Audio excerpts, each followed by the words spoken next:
What's up, guys? In this video, we're gonna talk about how to let go of unwanted thoughts. You know, those kind of heavy thoughts that cripples your mind and that it just seems like so difficult to shake it off. So I'm gonna talk about 3 things you can do in your life today to start to get unstuck. Whenever you find yourself in one of those mental challenge or stuck in thought patterns that are making you feel anxious or stressed out or anything like this, you can apply those 3 different techniques. And those 3 different tools are very different. You'll notice that they're actually quite different in nature, and they all work, and they might work better in certain situations, or you might find that one is actually the one that you like the most. So I invite you to try every one of them and to see how you feel about it and which one you want to incorporate in your life. Now, nobody likes to have those kind of heavy thoughts in your mind because, let's face it, the burden that we carry the most, the heaviest burden that we carry is the one in our head, right? Because when we start to think about something that's unpleasant, we start to imagine something or we remind something or something's happening and we have a thought, right? And when we get emotionally invested in that thought, when we start to give it energy, we start to feel it in the body. When we get anxious, we get afraid, we get resentful, we get nervous, we get whatever the reaction is. Especially tricky when you start to think about it, then you start to feel, and the feeling reinforces the thought. And then it's just a loop. And the more you think about it, the more your mind creates thoughts and more thoughts and more thoughts, right? And then you start to imagine things, and then you start to go into crazy loops. And the more you think this way, the more you reinforce the feeling. So how do we break this thing? How do we break free from those thoughts, that cluster of thinking that just annoys you or that you just feel like stuck into? Here's the first thing to do. Well, the first technique number 1, involves your body. As I just described, right? An emotion, when you feel an emotion, the feeling is in the body, right? So when you feel anxious or when you feel angry or when you feel whatever you feel, you can notice that the sensation, it creates a sensation in your body, right? So what we know is that how we move our body affects also the way we think and the way we feel.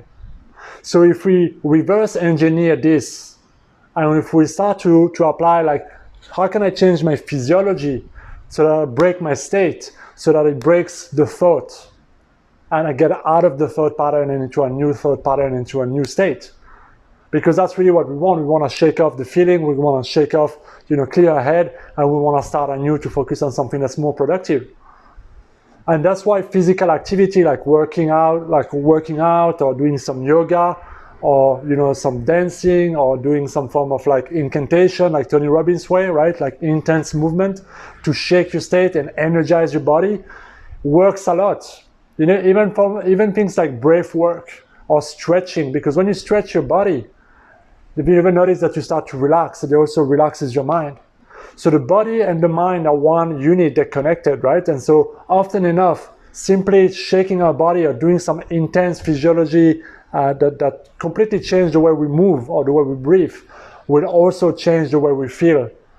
And it will also change what we think about. So that's technique number 1, right? Because when you change your energy, you start to think equivalent to that energy, that shift that you create in your energy, in your emotion, will also create a shift in the way you're thinking, right? So that's number 1. Move your body. So dance, move, go for a run, go for a walk, go for a workout, do some push-up, take a cold shower, do some breath work. There's so many ways you can use your physiology to change the way you think and the way you feel.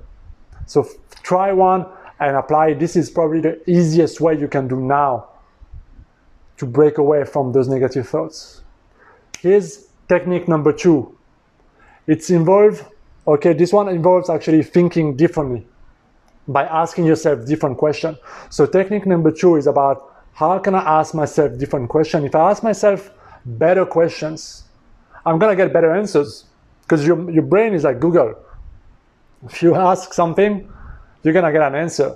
If you ask something stupid, you're gonna get a stupid answer, but you're gonna get an answer regardless. So if you go and you continue, why is this happening to me? I'm tired of feeling this way. Why am I feeling this way? How can I get this away with? Why did that person do that? Or why does it always happen to me? Those kind of questions perpetuate the feeling, because all you're doing is that you're creating new thoughts that are on the same energy level. And then it just creates that endless loop. So to change that, you need to start to analyze the situation in a different way, to create different perspective from different angles, so to speak. Or when you start to see the situation in a different way, you also start to break away from the thought and also the feeling. And then you'll be on a greater level of consciousness, which will welcome different thoughts, different ideas, different resources. Here are some good questions. Okay, what am I focusing on? Am I focusing on scarcity? Am I focusing on faith? Am I focusing on the past? Am I focusing too much on the future? Just to know what you focus on gives you clarity. Clarity is power. Okay, so what am I focusing on? What's good about this? Am I taking something too personally? Am I overreacting? What am I imagining in my mind? What else could this mean? If there was one thing that's good about this, what would it be? What can I be grateful in my life right now? If I know things are not perfect, but if one thing could be good and it's going my way, what could it be? If something good could come out of this, what would it be? Right? You see those kind of questions. If you play with those questions, and you can create all kind of different questions, but if you play with those simple questions, your mind will start to give you an answer. But maybe the first answer will be, this is bullshit. But if you keep asking yourself that question, your mind will give you an answer. And if you start to contemplate that answer that is more positive in nature or more resourceful in nature, you start to become emotionally involved in the answer. And your state will start to change, and your thinking will follow your state. Because you cannot think greater than how you feel.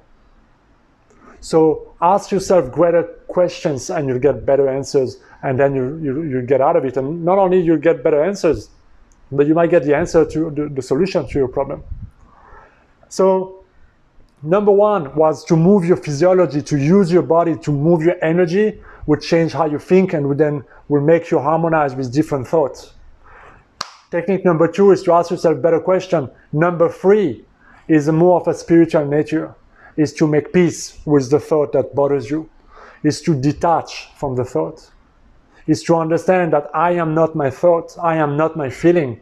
But if I am identified with it, if I give it so much energy, if I feel like it's happening to me, to my ego, to that personality, to my self-image type of thing, I'm going to be very emotionally involved in it.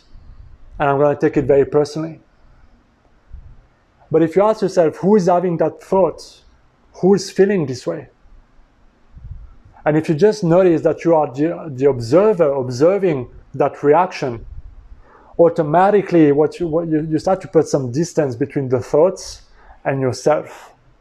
And now you're starting to observe what's happening there. But you're no longer attached because you no longer identify with the thought. And then what you can do when you're in that level is that you can observe the thought and send love to the thought. Consciously choose that, okay, I'm gonna forgive the thought if it's from a guilty or anxious or jealous or resentful nature.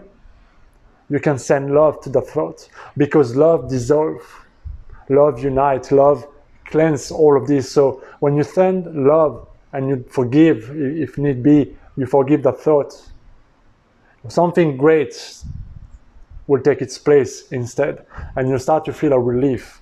You start to feel more at peace, and something else will start to come, something more peaceful, more grounded, of a different nature. So this is the third technique, which is more spiritual, right? Which is more about detachment, observing, and then loving the thoughts.